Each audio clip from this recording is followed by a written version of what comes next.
Hello everyone, welcome back to my YouTube channel. তো চলুন আজকের এই ভিডিওতে 5টা স্টক নিয়ে আলোচনা করব যেগুলো রিসেন্ট টাইমে কিন্তু ভালো পারফরমেন্স দেখাতে পারে। কিন্তু সেখানে যাওয়ার আগে চলুন দেখা যাক নিফটি ফিফটি আজকে কেমন পারফরমেন্স দিল। তো দেখুন নিফটি ফিফটি আজকে 0.13% ডাউন গেছে, 30 পয়েন্ট মতো ডাউন গেছে, ট্রেড করছে 23,259 পয়েন্টে। তো যে চ্যানেলটা ড্র করে রেখেছিলাম সেইটার তো ব্রেকআউট দিয়ে এখনও অবধি কিন্তু চ্যানেলটার উপরেই সাস্টেন করছে, মানে 23,000-এর উপরে সাস্টেন করছে। দেখা যাক নেক্সট ডেগুলোতে কেমন পারফরমেন্স দেখায়। তবে মোদি 3.0 যে মন্ত্রিসভা গঠন সেইটা কমপ্লিট হয়েছে। এবার মার্কেটে কিন্তু যে র্যাপিডলি আপ অ্যান্ড ডাউন দেখা যাচ্ছিল সেইটা থেকে কিন্তু একটু স্টেবিলাইজ হতে দেখা যাবে। তো দেখা যাক নেক্সট ডেগুলোতে কেমন পারফরমেন্স দেয়, সেই মতো কাজকর্ম করা যাবে। তো দেখুন ওইটাই এখানে ডিটেলে লেখা আছে যে Indian equities end lower on Monday mainly weighed down by IT stock. তো মেনলি আইটি স্টকগুলো ডাউন যাওয়ার কারণে নিফটি ফিফটি কিন্তু আজকে একটু উইক পারফরমেন্স দেখায়। তো দেখতেই পাচ্ছেন টেক মাহিন্দ্রা, ইনফোসিস এগুলো সব 2.5%, 2%-এর কাছাকাছি ডাউন গেছে। তো ওইটাই দেখাচ্ছে, লিখেছে এখানে ডিটেলে যে Indian indices snapped their 3 days winning run on Monday due to strong profit booking. তো স্ট্রং প্রফিট বুকিংয়ের কারণে কিন্তু একটু হলেও নিফটি আজকে ডাউন গেছে।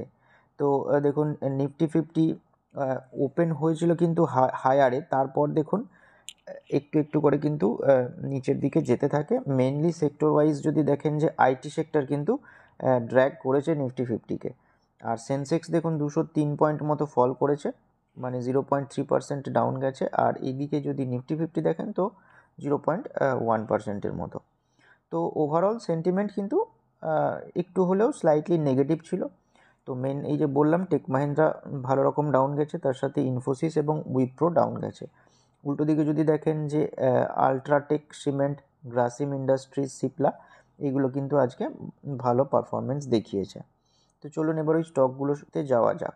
তো দেখুন প্রথম যে স্টক সেটা হচ্ছে ওয়ার্ড উইজার্ড ইনোভেশন অ্যান্ড মোবিলিটি। তো স্টকটা আজকে দেখুন 20%-এর আপার সার্কিটে ক্লোজ দিয়েছে, 10 টাকা 45 পয়সা বেড়েছে, ট্রেড করছে 62 টাকা 71 পয়সাতে। তো আগে থেকেই দেখবেন এই স্টকটা নিয়ে অনেক দিন থেকে আলোচনা করেছি, তো কিছু ট্রেন্ড লাইন ড্র করা ছিল। তো যদি দেখেন যে এই মোমেন্টাম ট্রেন্ড লাইনটার কিন্তু ব্রেকডাউন হয় এই জায়গাতে, তারপর দেখুন স্টকটা কিন্তু নেক্সট যে সাপোর্ট লাইন সেটাকেও ব্রেক করে এই জায়গাটায় নিচে চলে আসে। তারপর দেখুন ধীরে ধীরে কিন্তু এখন ওই লেভেলটাকে কিন্তু রেজিস্ট্যান্স হিসেবে ফেস করছে। তো তারপর দেখুন আজকে এই রেজিস্ট্যান্স লেভেলটা কিন্তু একদম ব্রেকআউট দেয়, মানে এই যে দেখবেন ছোট একটা দাগ মতো রয়েছে, এইটা কিন্তু আজকের ক্লোজিং, মানে আজকে কিন্তু আপার সার্কিটে ক্লোজ দিয়েছে বলে ওরকম দেখাচ্ছে। তো এই যে ট্রেন্ড লাইনের যে মানে সাপোর্ট ছিল সেইটা ব্রেকডাউন করার পর এখন এই ট্রেন্ড লাইনটা কিন্তু একটা রেজিস্ট্যান্স হিসেবে কাজ করবে। যেহেতু এখানে ট্রেড করছে, তো এই দেখবেন যে 68-70-এর কাছাকাছি একটা রেজিস্ট্যান্স হালকা ফালকা পেশ করতে পারে। যদি ওই লেভেলটাকে ব্রেক করে আরও উপরে যায় তাহলে কিন্তু ভালো রকম তেজি লক্ষ্য করা যাবে। যদি ব্রেক করতে পারে ওই লেভেলটা তাহলে ভালো রকম তেজি লক্ষ্য করা যেতে পারে। তো এই যে স্টকটা আজকে 20%-এর আপার সার্কিটে ক্লোজ দিল, তো এর পিছনে কারণ রয়েছে, মানে একটা নিউজ রয়েছে। তো চলুন দেখি আগে নিউজটা কি। তো দেখুন লেখাই আছে এখানে যে India's Wardwizard Innovation surge 20% on order win. তো একটা অর্ডার উইন করেছে, যে কারণে কিন্তু ওয়ার্ড উইজার্ড ইনোভেশন অ্যান্ড মোবিলিটি স্টকটা আজকে 20%-এর আপার সার্কিটে ক্লোজ দিয়েছে। তো কি অর্ডারটা সেটা একটু ডিটেলে দেখা যাক। তো দেখুন এখানে লেখা আছে যে company said on Friday it got an order worth $1.2 billion from Beula international development corporation Philippines. মানে ফিলিপিন্সের একটা কোম্পানি আছে, সেখান থেকে কিন্তু $1.29 billion একটা অর্ডার উইন করেছে। তো সেই অর্ডারটা কিসের জন্য, তো দেখুন এখানে ডিটেলে লেখা আছে যে এই order to deliver electric 2 wheelers 3 wheelers in commercial and passenger vehicle segment and develop 4 wheelers for CV for Philippines market. মানে ফিলিপিন্স মার্কেটে 2 হুইলার এবং 3 হুইলারের যেটা আছে কমার্শিয়াল এবং প্যাসেঞ্জার ভেহিকেল সেগমেন্টে সেই সমস্ত মানে কাজ এদের করতে হবে, এবং তার সঙ্গে ডেভেলপ করতে হবে 4 হুইলার সিভির জন্য, মানে সিভির 4 হুইলারের জন্য। যে কারণে কিন্তু এই অর্ডারটা পায় এবং স্টকটাও দেখবেন 20%-এর আপার সার্কিটে ক্লোজ দেয়। নেক্সট যে স্টক সেটা হচ্ছে কেইআই ইন্ডাস্ট্রিজ। দেখুন স্টকটা আজকে 8.17% বেড়েছে, 344 টাকা 80 পয়সা মতো বেড়েছে। তো দেখতেই পাচ্ছেন তার অল টাইম হাইতে কিন্তু ট্রেড করছে, মানে 4,565 টাকা 70 পয়সা, এটা তার কিন্তু all time high.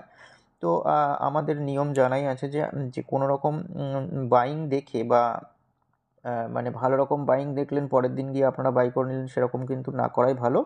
Support line মানে একটা ট্রেন্ড লাইনের যদি সাপোর্ট লাইন থাকে, তাহলে মোটামুটি এই যে লেভেলগুলো রয়েছে এই সমস্ত লেভেলে যদি আবার আসে, তখন কিন্তু ধীরে ধীরে অ্যাকুমুলেট করার কথা ভাববেন। কারণ যেহেতু অল টাইম হাইয়ের কাছে ট্রেড করছে, তো ফোমো বাইং করতে গেলে যদি স্টকটা আবার ডাউনে আসে, তাহলে কিন্তু আপনার পয়সাটা অনেক দিন ধরে আটকে যাবে বা আপনি নেগেটিভ রিটার্ন দেখতে পারবেন। তো সবসময় যখন বাই করবেন বা নিতে চাইবেন, তো আমার মনে হয় সাপোর্ট লেভেলগুলো থেকে একটু একটু করে অ্যাকুমুলেট করা ভালো।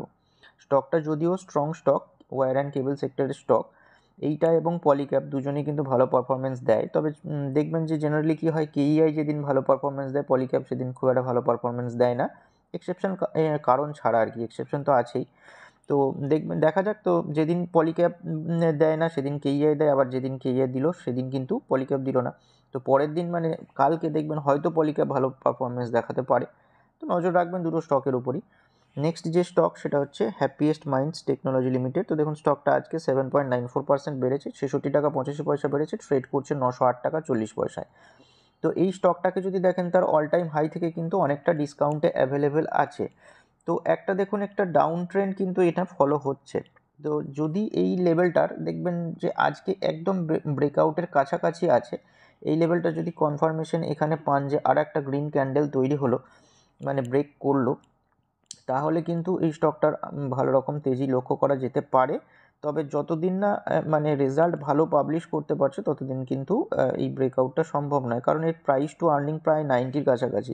তো এদের মানে এই স্টককে বা এই কোম্পানিকে কিন্তু ভালো আর্নিংস ডিক্লেয়ার করতেই হবে। যদি ভালো আর্নিংস ডিক্লেয়ার করতে পারে, তাহলে কিন্তু স্টক রকেট হয়ে যাবে। তো যদি এই স্টকটা যদিও উপর থেকে কিন্তু অনেকটা ডিসকাউন্টে আছে, তো ধীরে ধীরে অ্যাকুমুলেট করার কথা ভাবতে পারেন, কারণ এর যেটা সাপোর্ট লাইন ড্র করে রেখেছি এর কাছাকাছি কিন্তু ট্রেড করছে। তো নজর রাখবেন স্টকটার উপর। নেক্সট যে স্টক সেটা হচ্ছে জুপিটার ওয়াগনস লিমিটেড। তো এইটা রেল রিলেটেড স্টক, মানে ওয়াগন বানায় বা হুইল বানায়। তো দেখতেই পাচ্ছেন স্টকটা আজকে 4.98% বেড়েছে, 29 টাকা 50 পয়সার মতো বেড়েছে, ট্রেড করছে 621 টাকা 55 পয়সায়। তো এই যে ট্রেন্ড লাইনটা ড্র করে রেখেছি, সেইটার দেখুন এখানে কিন্তু ব্রেকআউট হয়, মানে উপরে যায়, সাস্টেন করে না। তারপর দেখুন এই 4 জুন কিন্তু এই বড় লাল ক্যান্ডেলটা ফর্ম হয়। তো এখন এই ট্রেন্ড লাইনের যেহেতু ব্রেকডাউন হয়, তো এই লেভেলটা কিন্তু, যে লেভেলটা ট্রেন্ডিং যে মানে একটা লেভেল ছিল, সেই লেভেলটা কিন্তু রেজিস্ট্যান্স হিসেবে কাজ করতে পারে। তো স্টকটার দেখবেন এই লেভেলটা যদি ব্রেক করে, তাহলে কিন্তু আরও তেজি লক্ষ্য করা যেতে পারে। বাট যেহেতু এইটা আগে সাপোর্ট ছিল, তো রেজিস্ট্যান্স হিসেবে কাজ করার সম্ভাবনাই বেশি। তো এখানে ধাক্কা খেয়ে কিন্তু আর একটু নিচে আসারও সম্ভাবনা রয়েছে। তো স্টকটার উপর নজর রাখবেন, যেহেতু মোদি 3.0 গভর্নমেন্ট ফর্ম হয়ে গেছে, রেল এবং ডিফেন্সের উপর এক্সপোজার ভালো রকম হবে বা এক্সপেন্স ভালো রকম হবে, সে কারণে এই সমস্ত কোম্পানির স্টকগুলো কিন্তু ভালো পারফরমেন্স দেখাতে পারে। তো স্টকটার উপর নজর রাখবেন। নেক্সট যে স্টক সেটা হচ্ছে হিমাদ্রি স্পেশালিটি কেমিক্যাল। তো দেখুন স্টকটা আজকে 4.95% বেড়েছে, 16 টাকা 95 পয়সার মতো বেড়েছে, ট্রেড করছে 359 টাকা 20 পয়সায়। তো দেখুন একটা সিমেট্রিক ট্রায়াঙ্গেল টাইপের প্যাটার্ন তৈরি হচ্ছে। যদি এই প্যাটার্নটার ব্রেক আউট দিতে পারে উপরের দিকে, তাহলে ভালো রকম তেজি লক্ষ্য করা যাবে।